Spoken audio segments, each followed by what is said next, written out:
Kemudian kedatangan kami di sini ini bertujuan untuk meminta izin mengadakan penyuluhan pada hari Minggu tentang kesiapsiagaan gunung meletus yang berhubungan di desa ini, desa Sidorejo ya? Iya. Di desa ini adalah desa yang paling dekat dengan gunung Merapi. Sebelumnya terima kasih atas waktu dan ketersediaan Mbak yang sudah meluangkan waktu ke desa ini dan memberikan pendampingan desa ini. Untuk selanjutnya nanti saya informasikan lagi ya Mbak. Nanti bisa kita minta kontak WA ya untuk memberitahukan selanjutnya. Nanti setelah itu saya infokan keluarga warga. Gitu Mbak. Baik, terima kasih ya Bu. Saya tunggu konfirmasinya. Setelah kepala desa memberitahu kepada masyarakat bahwa akan diadakannya penyuluhan, masyarakat pun banyak yang datang ke kepala desa untuk mengikuti penyuluhan. Assalamualaikum warahmatullahi wabarakatuh. Waalaikumsalam warahmatullahi wabarakatuh. Selamat siang Bapak-bapak dan Ibu-ibu. Selamat siang. Ya, perkenalkan nama saya Maida dari petugas BNPB. Di sini saya dan rekan saya akan mengadakan penyuluhan tentang kesiapsiagaan bencana gunung meletus yang ada di desa Sidorejo ini yang kemungkinan adalah bisa saja terjadi gunung meletus karena di desa ini adalah desa yang paling dekat dengan Gunung Merapi ya. Kemudian di sini Bapak Ibu ada yang tahu apa tanda dan gejala dari gunung meletus? Saya Mbak, hewan pada turun-turun. Jadi tanda-tanda dari adanya gunung meletus di sini ada yang pertama yaitu mata air mengering, kemudian hewan semua pada turun, dan ketiga adalah suhu di sekitar Gunung Merapi menjadi meningkat. Kemudian selanjutnya akan dijelaskan oleh rekan saya yaitu perawat Baza. Baik, di sini saya perawat Faza akan melanjutkan penjelasan yang telah disampaikan oleh Mbak Maida. Jadi sebelum adanya bencana, maka yang perlu kita lakukan yaitu meningkatkan pengetahuan Bapak Ibu sekalian.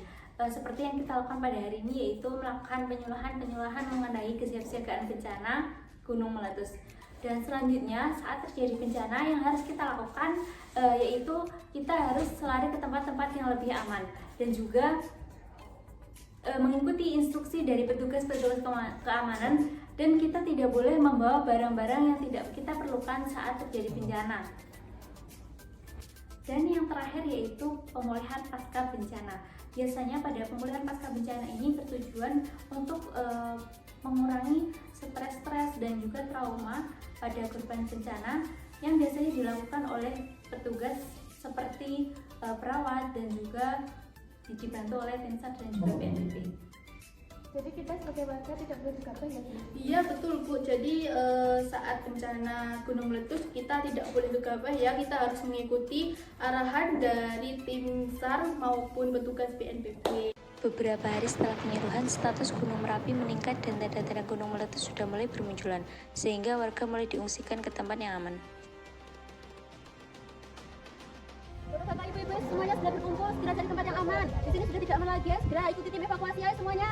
Ayo, segera naik kendaraan sudah disediakan. Ayo, untuk bapak bisa membantu untuk mengantarkan ke tempat pengungsian.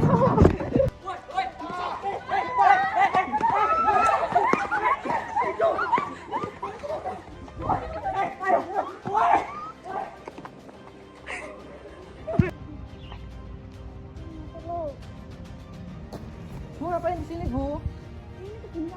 Tapi di sini berbahaya, letusan bisa saja terjadi. Nah, kalau kebetulan gimana? Nyawa ibu lebih berharga. Tidak mau itu. Sekarang ibu ikut saya ke posku dulu, Bu. Ibu. Pak! Loh, Pak. Apa yang masih di sini, Pak? Dosku, Mas. Gunung Merapi mau meletus, Pak. Mas. Pak, sekarang kita ke posku dulu, Pak. Ayo, Pak. Pak. Pak, ada bisa bicara, Pak. Pak, tolong, sus. Ada yang sesak nafas.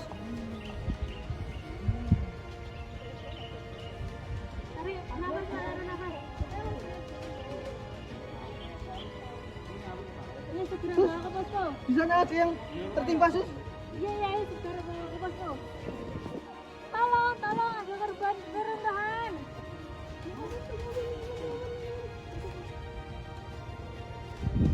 Bisa tidak?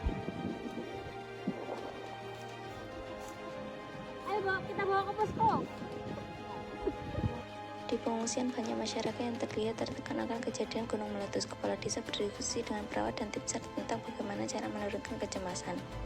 Jadi Mbak, Mas melihat kondisi warga saya yang seperti ini, saya ingin bertanya mungkin dari Mbak Masnya ada ide atau tindak lanjut untuk menangani dan atau meminimalisir cemas dan rasa trauma dari warga sini. Yang perlu kita lakukan menurut saya yaitu mendekatkan korban-korban bencana ini mendekatkan diri kepada Allah Subhanahu wa taala. Menurut saya terapi yang bisa dilakukan untuk menurunkan kecemasan dan juga trauma pada korban yaitu terapi murotal. Jadi kita akan memberikan sedikit kajian, kemudian kita memberikan terapi murotal. Mungkin seperti itu, Bu. Itu bagus, saya sangat setuju Mbak. Bagaimana dengan Masnya? Ya, saya sudah setuju dengan Mbak ini.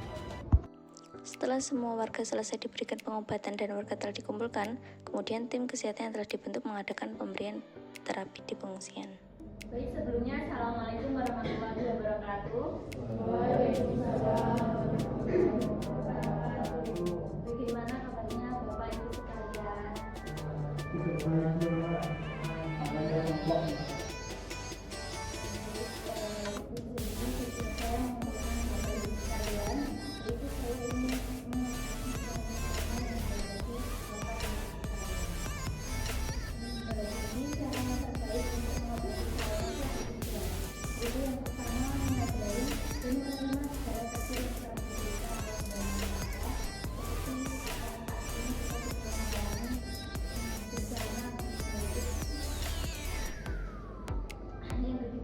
Mari kita jadikan musibah yang kita alami sebagai wadah kita untuk menghapus dosa-dosa kita yang pernah kita alami. Dan yang terakhir yaitu terapi mental dengan melibatkan Allah dalam setiap langkah kita.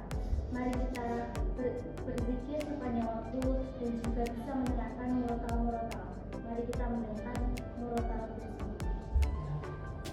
أعوذ بالله من الشيطان الرجيم بسم الله الرحمن الرحيم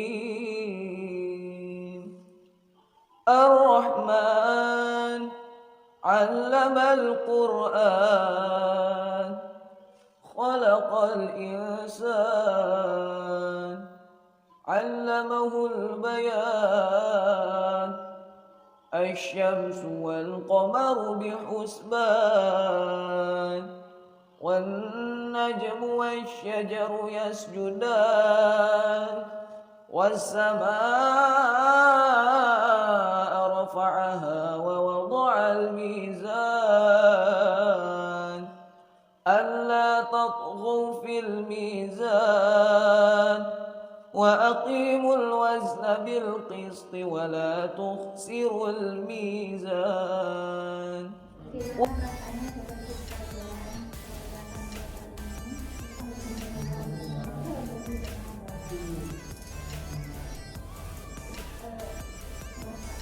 Bagaimana kalau bisa kita menerapkan motivasi Bapak Ibu?